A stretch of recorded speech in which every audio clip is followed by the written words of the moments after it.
Good morning बच्चों। Class 5 में आप लोग को साइंस पढ़ाने जा रहे हैं। लेसन 2 आज हम लोग को बताएंगे। लेसन 2 है पौधों में प्रजनन। ठीक है, लेसन 2 है पौधों में प्रजनन। तो हम सबसे पहले पढ़ेंगे प्रजनन किसे कहते हैं। देखिए, प्रजनन सभी जंतु तथा पौधे जो होते हैं अपने जैसे जंतु तथा पौधों को जो है जन्म देते हैं, इस क्रिया को हम कहते हैं प्रजनन। ठीक है, तो सभी जंतु तथा पौधे जो होते हैं अपने जैसे जंतु तथा पौधों को जन्म देते हैं, इस क्रिया को हम कहते हैं प्रजनन। ठीक है, तो ये हो गया प्रजनन किसे कहते हैं। अब देखिए, पौधे संसार की सजीव वस्तु है। पौधे जो है इस संसार के हैं सजीव वस्तु हैं। ये अधिकतर जो है सभी स्थानों पर उग जाते हैं। पौधे जो है सभी स्थानों पर जो है उग जाते हैं। भूमि, समुद्र, मैदान, पर्वतों और यहाँ तक कि जो है मरुस्थलीय भूमि में भी पैदा हो जाते हैं पौधे। ठीक है, पौधे जो हैं सजीव हैं। वे अधिकतर सभी स्थानों पर उग जाते हैं, जैसे भूमि पर, समुद्र में, ठीक है, मैदान में, पर्वतों पर और यहाँ तक कि जो है मरुस्थलीय भूमि में भी क्या होते हैं, वहाँ पर उग जाते हैं। मरुस्थलीय भूमि में यानी कि वहाँ पर जो है पानी की बहुत कमी होती है, यहाँ तक कि वहाँ पर भी जो है पौधे उत्पन्न हो जाते हैं। पौधे हमारे लिए, जंतुओं के लिए और पृथ्वी और जो है पूरे पर्यावरण के लिए जो है बहुत ही उपयोगी है। पौधे जो हैं हमारे लिए, जंतुओं के लिए और जो है पर्यावरण के लिए जो है यह बहुत ही क्या है, उपयोगी है। ठीक है, जैसा कि आप जानते हैं कि सभी सजीव वस्तु जो होते हैं कुछ समय बाद जो होते हैं वो खत्म हो जाती हैं। ठीक है, सजीव वस्तुएं जो है कुछ समय बाद यानी कि उसकी निश्चित आयु होती है, ठीक है, कि इतने वर्ष तक वे जीवित रहेंगे। तो कुछ समय के बाद जो है सजीव वस्तुएं जो होती हैं वो खत्म हो जाती हैं, यानी कि वो मर जाती हैं। ठीक है, सभी सजीव वस्तुओं की एक निश्चित आयु होती है। इसी तरह जो है इसकी तरह ही जो है नई सजीव पैदा हो जाती है। ठीक है, तथा देखिए, जैसा कि सजीव वस्तु जो है कुछ समय बाद जो है वो खत्म हो जाती है, तथा इसकी तरह ही दूसरे सजीव क्या होते हैं, पैदा हो जाते हैं। ठीक है, सजीव जो होते हैं वो खत्म हो जाते हैं तथा इसकी तरह ही जो है सजीव वस्तुएं पैदा होती हैं। लेकिन यह क्रिया जो है प्रजनन के द्वारा ही संभव है। ठीक है, प्रजनन भी एक जीवन क्रिया है। यह क्रिया जीव के शरीर के नष्ट होने के पश्चात भी नए जीवों के रूप में जीवन बनाए रखने की सहायता करती है। जंतुओं की भांति पौधे भी प्रजनन करते हैं।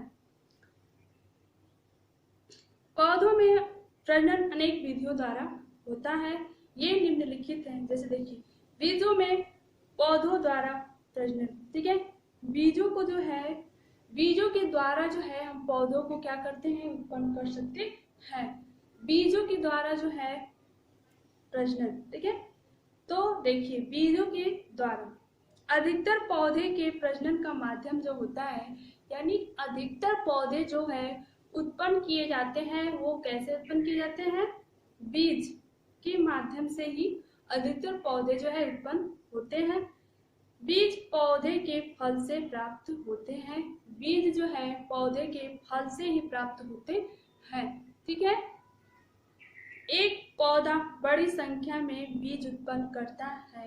एक पौधा जो है बड़ी संख्या में बीज उत्पन्न करता है, क्योंकि एक पौधा जो है फूल बनता है, एक पौधा में जो है फूल बनेगा, फूल के अंदर जो होता है बीज। ठीक है, तो एक पौधा जो है बहुत सारा बीज उत्पन्न करता है, किंतु सभी बीज जो है पौधों का रूप प्राप्त नहीं कर सकते हैं। ठीक है, सभी बीज जो होते हैं पौधों का रूप प्राप्त नहीं कर सकते हैं। ऐसा इसलिए होता है, मान लीजिए बीज तो आप लोग को मिल गया, ठीक है, लेकिन सभी बीज जो होते हैं वो पौधे उत्पन्न नहीं करते हैं। कुछ बीजे जो होते हैं जमीन में क्या होते हैं, नष्ट हो जाते हैं। ठीक है, कुछ बीजे जो है पौधे उत्पन्न करते हैं, कुछ जो है मिट्टी में ही वो नष्ट हो जाते हैं, यानी कि खत्म हो जाते हैं। ऐसा क्यों होता है? क्योंकि सभी बीजों को अंकुरण के लिए जो है परिस्थिति प्राप्त नहीं होती है। ठीक है, जब उनकी बीजों को जो है अंकुरण के लिए उनकी प्रति परिस्थितियां वैसी प्राप्त नहीं होंगी तो वो बीज क्या हो जाएंगे, वो नष्ट हो जाएंगे। देखिए, जिससे कि बीज मिट्टी में ही क्या होते हैं, नष्ट हो जाते हैं। केवल वे ही बीज जो होते हैं अंकुरित हो पाते हैं जिन्हें जो है अंकुरण के लिए उचित परिस्थितियां, ठीक है, वही बीज जो है अंकुरित हो जाते हैं जो उनके लिए उचित परिस्थितियां मिलती हैं, जैसे वायु, जल, भूमि। ठीक है, उचित परिस्थितियां, उचित परिस्थितियां, उचित परिस्थितियां जैसे है जल, वायु,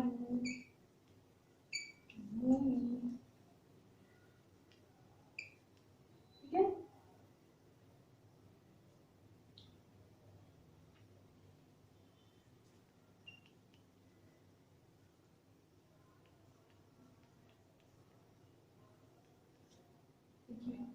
वही बीज जो है पौधे उत्पन्न होते हैं जिसको जो है उचित परिस्थितियां मिलती हैं, जैसे जल, वायु, भूमि प्राप्त होती है। वही बीज जो है वो अंकुरित होते हैं। जो बीजों को जो है उचित परिस्थितियां जैसे जल, वायु, भूमि नहीं मिल पाती है तो वे बीज जो होते हैं वो मिट्टी में ही क्या होते हैं, नष्ट हो जाते हैं। इसीलिए सभी बीज जो है पौधे उत्पन्न नहीं करते हैं। ठीक है, इस प्रकार पौधे द्वारा उत्पन्न किए गए बीजों में कुछ बीज ही जो होते हैं अंकुरित होते हैं, अंकुरित होकर पौधे बन जाते हैं, शेष नष्ट हो जाते हैं। कुछ ही बीज जो है अंकुरित होते हैं और शेष बीज जो होते हैं उनको उचित परिस्थितियां नहीं मिलती है, इसीलिए जो है वो मिट्टी में ही क्या होते हैं, नष्ट हो जाते हैं। तो बीज के अंकुरण के लिए आवश्यक परिस्थितियां। ठीक है,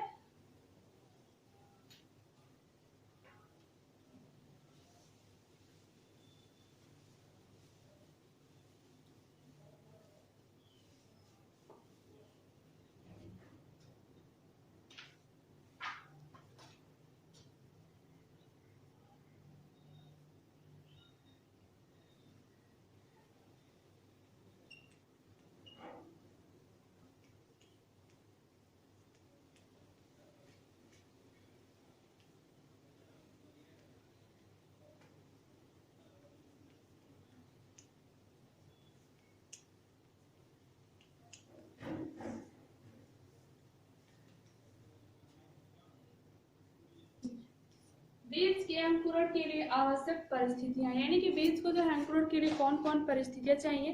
बीज को अंकुरण के लिए जो है ऑक्सीजन की आवश्यकता होती है। बीज को यह ऑक्सीजन जो है मिट्टी में उपस्थित वायु से मिलती है। बीज को जो है यह ऑक्सीजन जो है मिट्टी में उपस्थित वायु से मिलती है। ठीक है, बीज को जो है ऑक्सीजन कैसे मिलती है? बीज जो है मिट्टी में उपस्थित वायु से मिलती है। बीज जो है उसको मिट्टी में उसको दबाते हैं तो मिट्टी में जो उपस्थित वायु होती है उससे जो है उसको ऑक्सीजन मिलता है। जल के द्वारा बीज का ऊपरी आवरण नम होकर कमजोर हो जाता है, यानी कि जल के द्वारा जो है बीज का जो है ऊपरी आवरण होता है, ये मान लीजिए बीज है, बीज का जो ऊपरी आवरण होता है, ठीक है, वो जो होता है जल के द्वारा जो होता है नम होकर कमजोर हो जाता है। वो बीज में उपस्थित भोजन जो होता है वो भूल जाता है। ठीक है, अब नन्हा पौधा है सुगमता से जो है बाहर आ जाता है।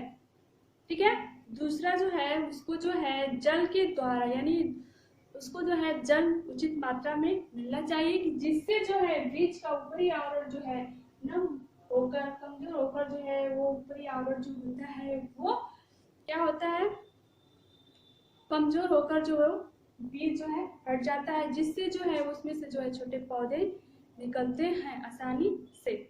तीसरा है बीज अनुकूलन ताप में ही अंकुरित होते हैं। ठीक है, बीज को जो है उनके अनुकूलित ही ताप पर होना चाहिए, न अधिक ठंड या अधिक गर्मी में वो अंकुरित नहीं हो पाते हैं। यानी कि उसको जो है अनुकूलित, उसके अनुकूल ही, न ज्यादा गर्म और न ज्यादा ही ठंड ताप की आवश्यकता होती है।